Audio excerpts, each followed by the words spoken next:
कल पेश हुए बजट में किसको क्या मिला, किस राज्य को क्या मिला। दरअसल विरोध किया जा रहा है विपक्ष की ओर से बजट को लेकर।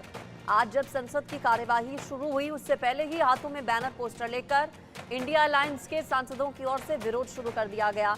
आरोप लगाया जा रहा है कि ये जो पूरा बजट है वो सिर्फ आंध्र प्रदेश और बिहार के लिए रहा, बाकी राज्यों को नजरअंदाज किया गया। केंद्रीय बजट 2024-25 कल पेश कर दिया गया है। पेश करते हुए वित्त मंत्री निर्मला सीतारमण ने बिहार, आंध्र प्रदेश को मालामाल करने वाले सबसे अलग पैकेज देने का ऐलान जरूर किया, लेकिन देश के बाकी राज्यों को भी अहम सौगात दी। हालांकि कई ऐसे राज्य भी हैं जिनकी अनदेखी के आरोप लग रहे हैं।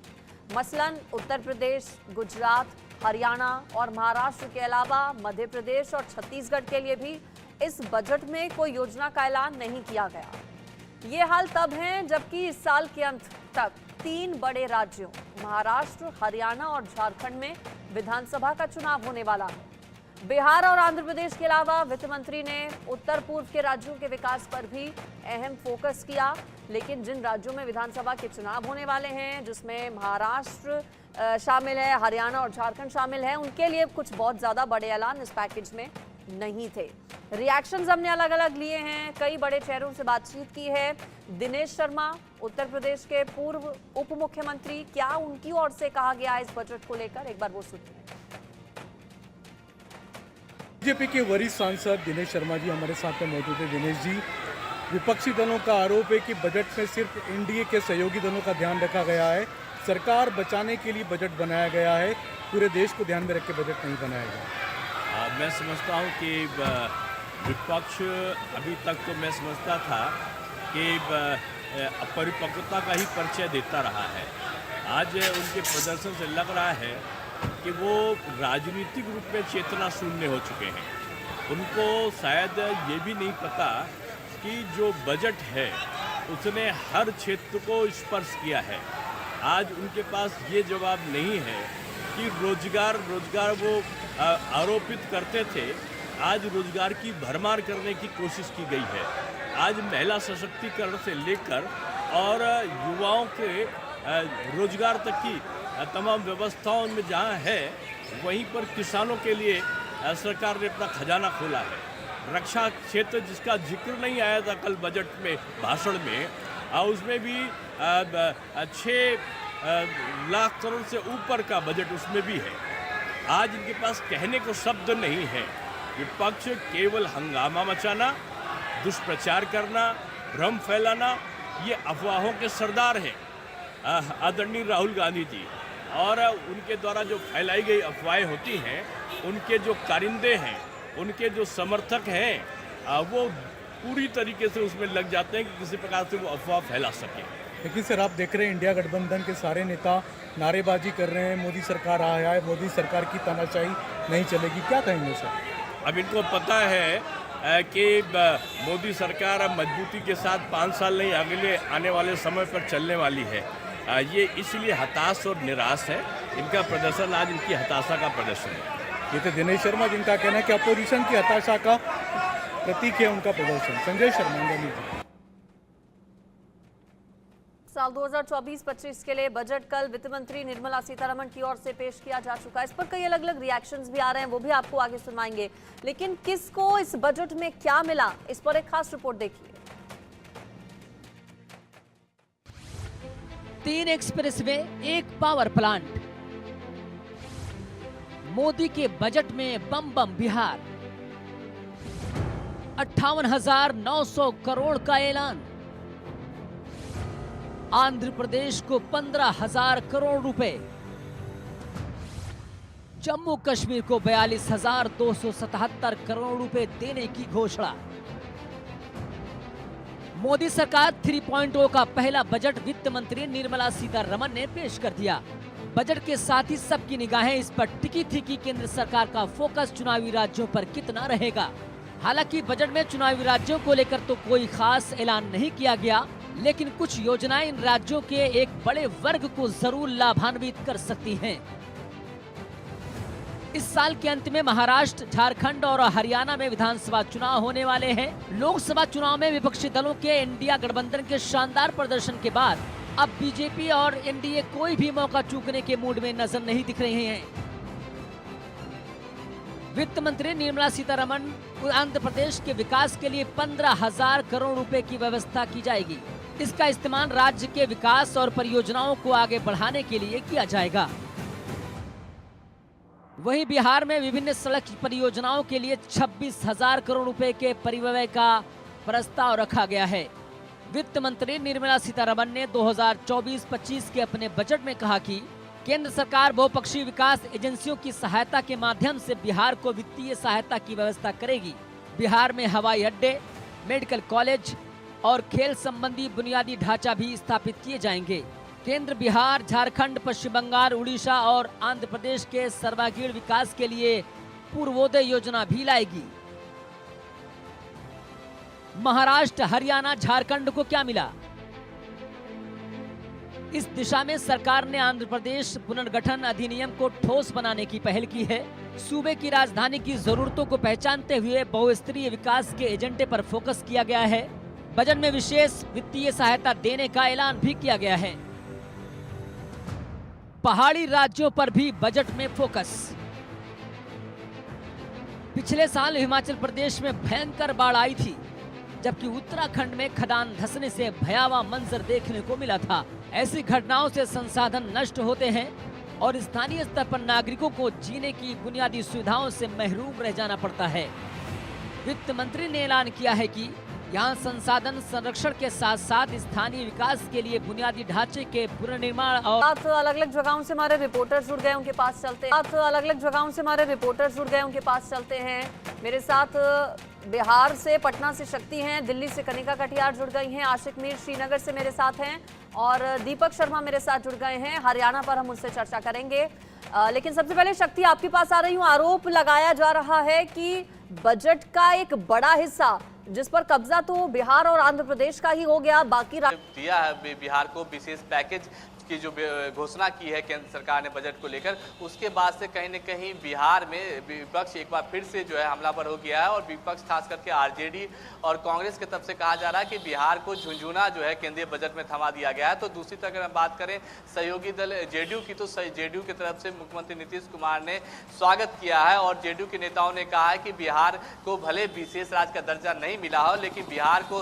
विशेष पैकेज मिल गया है और इस विशेष पैकेज से बिहार के जो विकास है, जो बिहार की उसकी जो रफ्तार है वो तेज कहीं न कहीं होगी। तो कहीं जो जिस तरह से बजट को बिहार को जिस तरह से और को जिस तरह से प्राथमिकता दी गई है केंद्रीय बजट में, इसको लेकर राजनीति तो हो ही रही है। साथ ही साथ बिहार में अभी भी विपक्ष की तरफ से ये कहा जा रहा है कि बिहार को कुछ नहीं दिया गया है, बिहार को झुंझुना थमा दिया गया है। जो विशेष पैकेज की बात जो है वित्त मंत्री ने किया है, उसको पहले भी जब 2015 में प्रधानमंत्री बिहार आए थे तो उस दौरान भी उन्होंने घोषणा की थी कि बिहार को विशेष पैकेज दिया जाएगा, लेकिन उस फंड को जो है अभी तक वो फंड बिहार को नहीं मिला है। और इस बार भी जो है जो फंड जो विशेष पैकेज की व्यवस्था की गई है वो कहीं न कहीं हवा हवाई है। और इस बात को लेकर जो है बिहार में विधानसभा का मानसून सत्र चल रहा है। विधानसभा के अंदर और बाहर दोनों पर जो है विपक्ष और सत्ता पक्ष के बीच में जो है लड़ाई जो है इसको चलिए ठीक है शक्ति, शुक्रिया आपका जानकारी के लिए। एक बड़ा हिस्सा बिहार के खाते में गया है बजट का, लेकिन इसको लेकर भी विरोधी सवाल उठा रहे हैं। हरियाणा से मेरे साथ गुरुग्राम से दीपक जुड़े हुए हैं।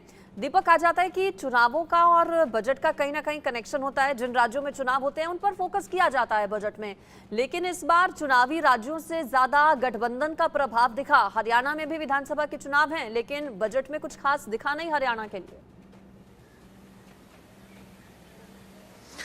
जी बिल्कुल, यही एक कारण है कि विपक्ष को बड़ा मुद्दा मिल गया। जब कल निर्मला सीतारमण ने अपना 7वां बजट पेश करा और मोदी का अगर बात करें केंद्र में प्रधानमंत्री बनने के बाद नरेंद्र मोदी की ये तीसरी बार सरकार बनने का पहला बजट था ये, लेकिन ऐसे में उम्मीदें तो बहुत ज्यादा थी। ये कहीं ना कहीं चर्चाएं और दावे भी थे। हरियाणा में भी कहीं ना कहीं हरियाणा की जो सरकार है वो कह रही थी कि विशेष उनको जो है इस बार ध्यान रखा जाएगा, लेकिन जब बात आई तो वो केवल 2 राज्यों तक रही, जिसको लेकर के विपक्ष लगातार हमलावर हो रहा है। हम हरियाणा की बात करें तो तकरीबन 15 सितंबर के आसपास हरियाणा में आचार संहिता लग जाएगी, चाहे वो 20 सितंबर हो या 12 सितंबर हो, 15 सितंबर के आसपास। और क्योंकि अक्टूबर में हरियाणा में विधानसभा के चुनाव होने हैं और ऐसे में कयास थे कि हरियाणा को कुछ विशेष ध्यान रखा जाएगा, लेकिन इस बार अगर बात करें तो कोई खास चर्चा हरियाणा को लेकर के नहीं रही है। हालांकि यही कारण है कि विपक्ष लगातार हंगामा कर रहा है। आज भी अगर हम बात करें तो जो एक किसान प्रतिनिधिमंडल है वो जब राहुल गांधी से मिला तो उसमें भी 4 किसान हरियाणा के थे। ये उस वक्त का टाइम है जब शंभू बॉर्डर पंजाब और हरियाणा की अगर बात करें तो कहीं ना कहीं किसी एक लंबा चर्चा चल रही है किसानों को लेकर के। विपक्ष को एक बड़ा मुद्दा जरूर मिला और खासकर आज जब मुलाकात हुई तो हरियाणा से कांग्रेस के सांसद भी साथ थे जिन्होंने कहा कि किसानों को भी कुछ नहीं मिला, इंडस्ट्री को कुछ नहीं मिला। और जब हमने भाजपा के सांसदों से, नेताओं से बात करी तो उन्होंने कहा कि एमएसएमई को लेकर के विशेष ध्यान रखा गया। एमएसएमई क्योंकि हरियाणा का गुरुग्राम की बात की जाए और इसके अलावा धारूहेड़ा की बात की जाए, जो एनसीआर के इलाके इंडस्ट्रियल है तो वहां पर फायदा होगा।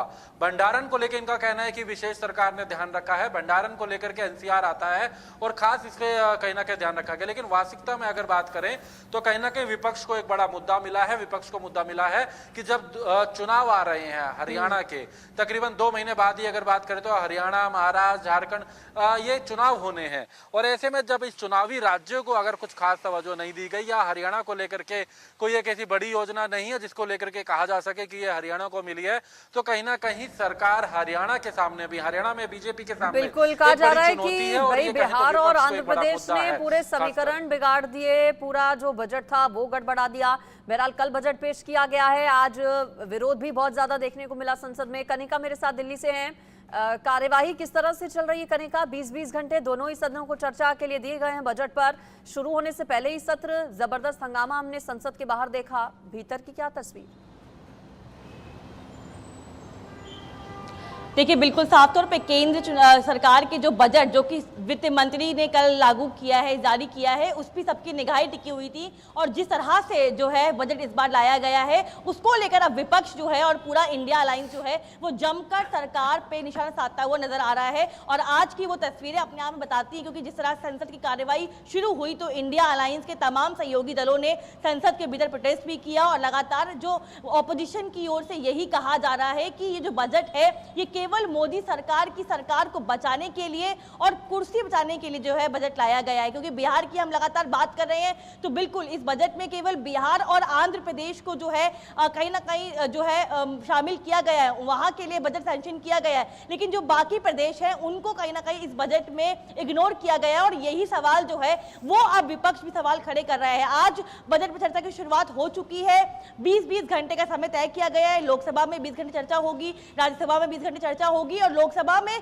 कांग्रेस पार्टी को 4 घंटे का समय दिया गया है बजट पे चर्चा के लिए। वही राज्यसभा बात करें तो राज्यसभा में 2 घंटे 20 मिनट का समय जो है वो कांग्रेस पार्टी को अलॉट किया गया है। हालांकि हमने देखा कि शुरुआत जो है वो हंगामे के साथ हुई है और बजट को लेकर अब पूरा विपक्ष जो है वो सरकार पे, सत्ता पक्ष पे और खास तौर पे एनडीए सरकार पे हमलावर है और वो यही कह रहा है कि ये देश का बजट नहीं है, ये मोदी सरकार की कुर्सी बचाने का बजट है, सहयोगियों को साथ रखने का बजट है जिसमें बाकी राज्यों को तरजीह नहीं दी गई है। और बिल्कुल आप जिस बात का जिक्र कर रही है कि अब से इस साल के अंतिम महीने में जो है कहा जा रहा है कि अक्टूबर के टाइम पे चुनाव भी होंगे जिसमें 3 राज्य जो है महत्वपूर्ण है, झारखंड, महाराष्ट्र और हरियाणा, जिनको लेकर जो है बजट में कोई भी बड़ी घोषणाएं जो है वो नहीं की गई है। तो कहीं ना कहीं वहां पर भी इसका असर जो है वो देखने को मिलेगा। लेकिन बजट आने के बाद एक चीज तो क्लियर हो गई है कि अब ऑपोजिशन जो है वो इस मुद्दे को लगातार उठाएगा और संसद के भीतर भी जो है तमाम तरह की प्रतिक्रिया जो है इस बजट को लेकर आ रही हैं। हालांकि चर्चा लगातार चल रही है लेकिन हंगामा भी लगातार जो विपक्ष की पार्टियां हैं उनकी तरफ से देखने को मिल रहा है। बिहार के लिए बड़े पैकेज का ऐलान हुआ है, आंध्र प्रदेश के लिए बड़ा अमाउंट सैंक्शन किया गया है।